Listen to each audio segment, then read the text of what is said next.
Hey guys, what's up? Pitmarthroy here, and welcome back to Let's Play Super Mario 64. In the last episode, we went through the horror that is Tiny Huge Island, so in this episode, we'll be moving on to Course 14, Tick Tock Clock. Let's do it. Now, it's kind of like Wet Dry World in the fact that depending on how you go into the painting, or in this case the clock, will depend on how the stage works. So let's start with number 1, roll into the cage. So depending on where the minute hand stops will depend on how fast the course moves. If you stop it between 12 and 3, it will move slow. Between 3 and 6 is kind of the medium speed. Between 6 and 9 is really fast. 9 and 12 is really fast. If you stop it on 12 exactly, then time will not move at all inside of here. Kind of get a Majora's Mask feel about that in a way, but, you know, you can't stop time fully in that game. Either way, though, you kind of get the same little sense here. So this first one, roll into the cage, is not that hard. There's a couple relatively hard missions, I guess. They're not too bad, though.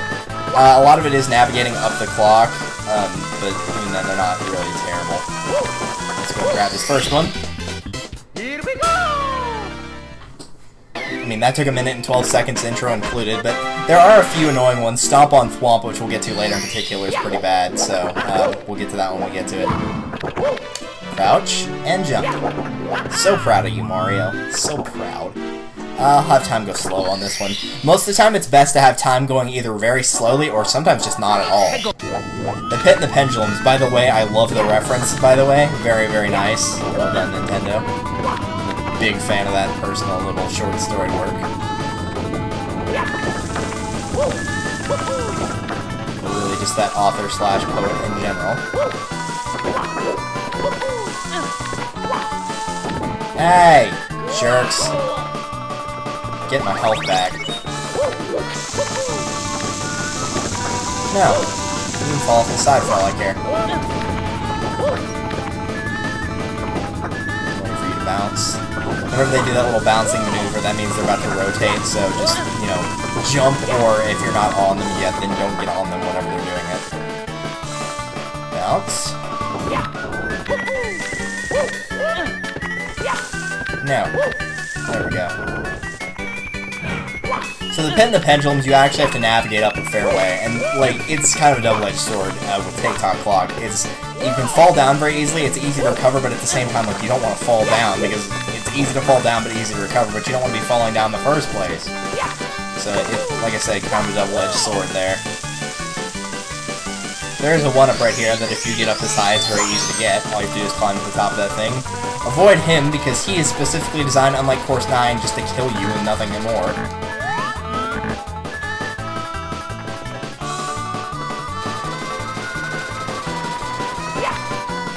There we go, do a double jump across that, and now we get to the very easy point of this.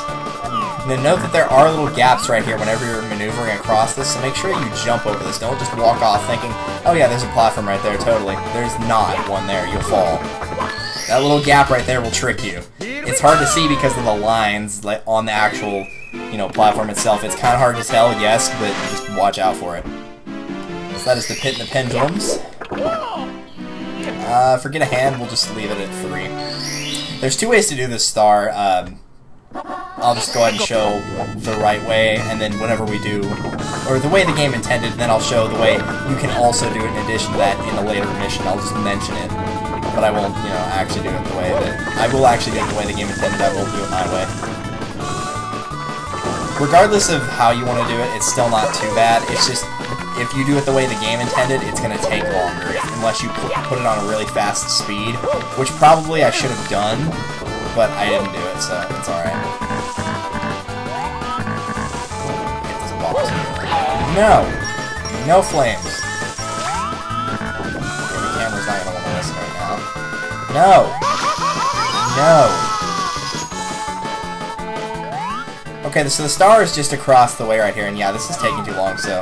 The star is just across the way right here, and you can see this hand coming back on the clock, and it's going to come around to a point where you can get on top of it and ride it around. However, I'm going to show you the other way to do it. I was initially going to show you the way the game intended, but this is taking too long, and I can explain it. And literally, you're just sitting there waiting. The other way to do it is like you're doing roll into the cage, except whenever you get here, jump and kick, and you'll usually be able to get back in. Sometimes it will knock you back, Which, by sometimes, I mean that's the first time it's actually ever happened, so it wouldn't be supposed to do that. Maybe you don't have to kick at all, I don't know. so I'm gonna do it in the way I was trying to do it, as opposed to the way the game intended, because you can speed it up, and speeding it up will make that hand arrive to where you want it to be faster. It will, so having it at a faster speed for this one's probably not the worst idea in the world, but if you're not comfortable in navigating through Tick-Tock Clock yet, then you might want to just go the way that I did it. Just for the sole fact that, you know, it's safer, I guess. As much as basically suiciding off a platform is safer. It's, you know, it's easier to do this than it is to try to wait for the hand and go through all, like, the, you know, navigating all this while it's going faster, basically. No, we're gonna get up. There we go, yeah, you can just jump down and grab it. There you go. Either one works. I personally just stick to my strategy. Whenever I'm going up there, if it's just like, oh, that star's right there, I might as well just jump down and get it. Either one works. It's kind of up to you on that one. Crouch and jump. Okay, this next one, I think I'm just going to leave it between 12 and 3 again. I don't remember exactly which one this is. This might be Stomp on Thwomp, and if it is, this is going to suck. Stomp on the Thwomp. Oh, man. Okay, you are going to have time moving for this one, but make it go really slowly. For your own sanity, make it go slowly. Climb up on that thing. Just saw that rotate, so we're good on that. Stomp on Thwomp, in my opinion, is one of the hardest missions in the game, or at least the most annoying. Reason being is you have to go up very high. Which you have to do this in the 100 coins as well, but the 100 coins doesn't feel very hard compared to Stomp on Thwomp for some reason. I'm not entirely sure why that is. Maybe it's just my own personal opinion, and it's also because the Thwomp itself, it's very easy to slide off of it. But who knows, that's probably just my personal opinion. Like that.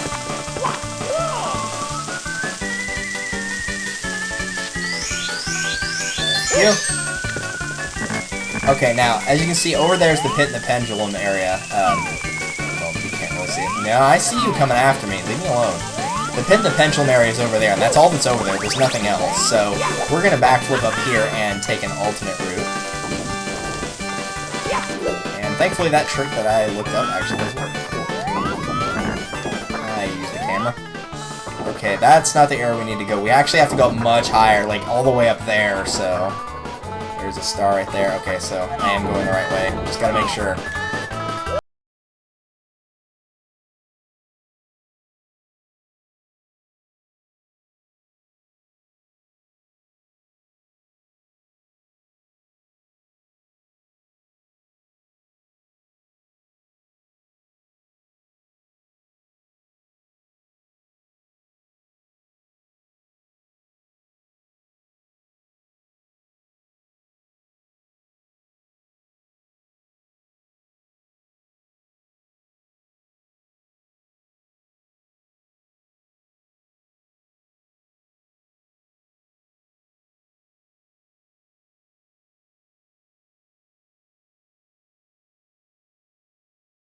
Crawl around them, but it's kind of annoying and kind of difficult to do without falling off, so I usually just don't bother with that. I recommend double jumping there to avoid all that, and we're just going to keep navigating our way up.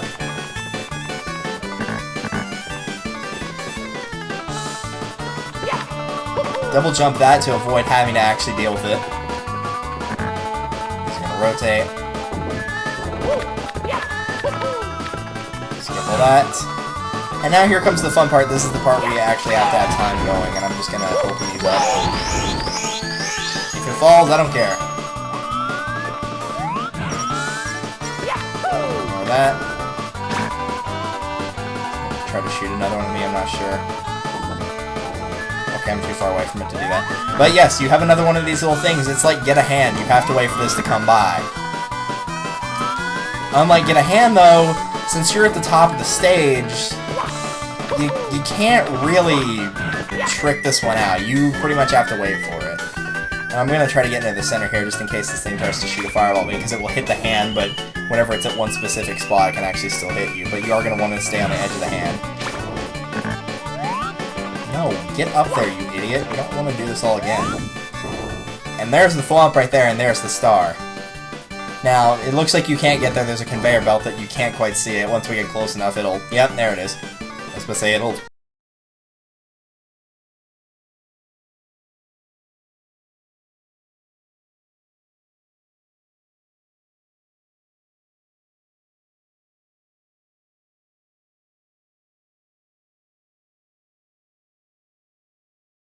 time the backflip perfectly, not slide off the Thwomp, because the Thwomp is built at a triangle, it's very easy to slide off of, and then grab the star. That part is really annoying. If you fall, then you don't have to go too far back. You have to go where the little triangle platforms that rotate are, and you have to wait for the hand again. And that's, you know, more time consuming than anything. But you really don't want to fall off there. That mission is not a favorite of mine. In fact, it's probably one of the more annoying ones that's not a 100 coin mission in the entire game for me. Timed jumps on moving bars.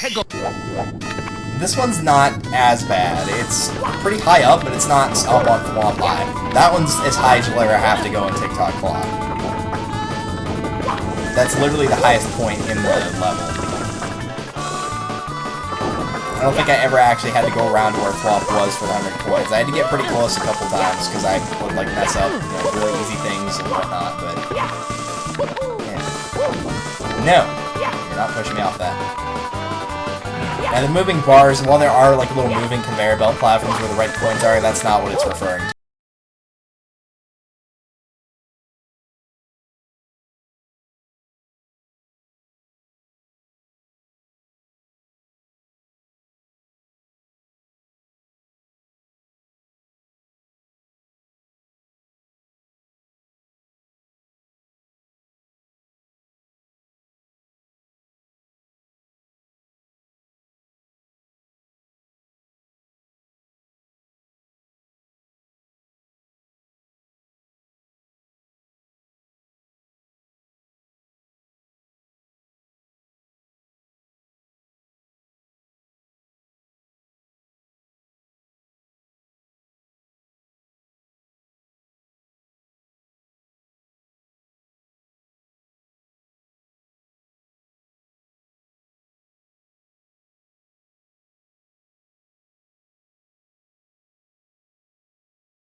I like how they were smart enough to put like a cage inside this one so you couldn't get it, but they weren't that smart with get a hand. They could have put a platform under that and it would have been completely impossible to jump down to it, but they didn't do it.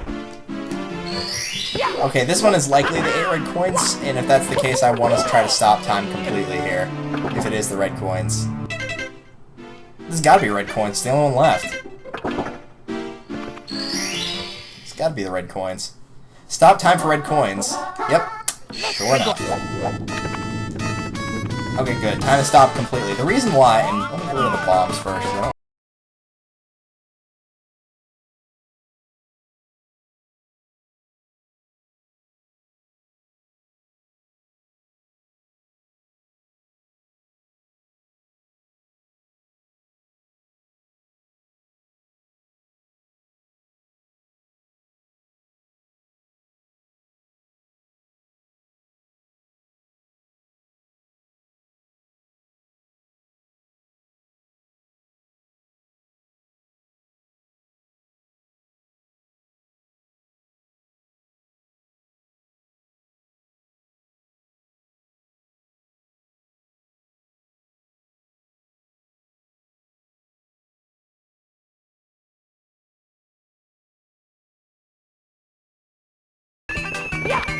No, don't hit nothing. I don't know what you hit, but there was nothing there.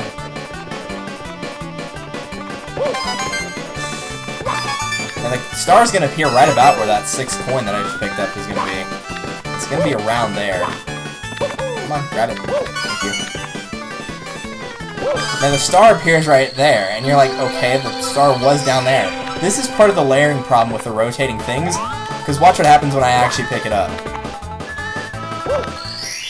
That's why. It is in the right spot, it's just really high up because of layering problems. It appears right where it's supposed to, it's just too high up because of the layering. The black star is in the right spot, and technically the star is too, it's just the layering problem. But, you know, what can you do? So that is the first 14 courses of the game, so now we have to go on to Rainbow Ride, which is up here, I believe. It's one of these two. One's a Castle Secret Star, one's the right one. You'll know which one is the actual Rainbow Ride because there will not be light emanating from the square you have to drop down, but we will deal with that in the next episode. This has been pitmarthroy with Tick-Tock Clock and Super Mario 64. Thank you guys for watching, and I will see you in the next one. Later!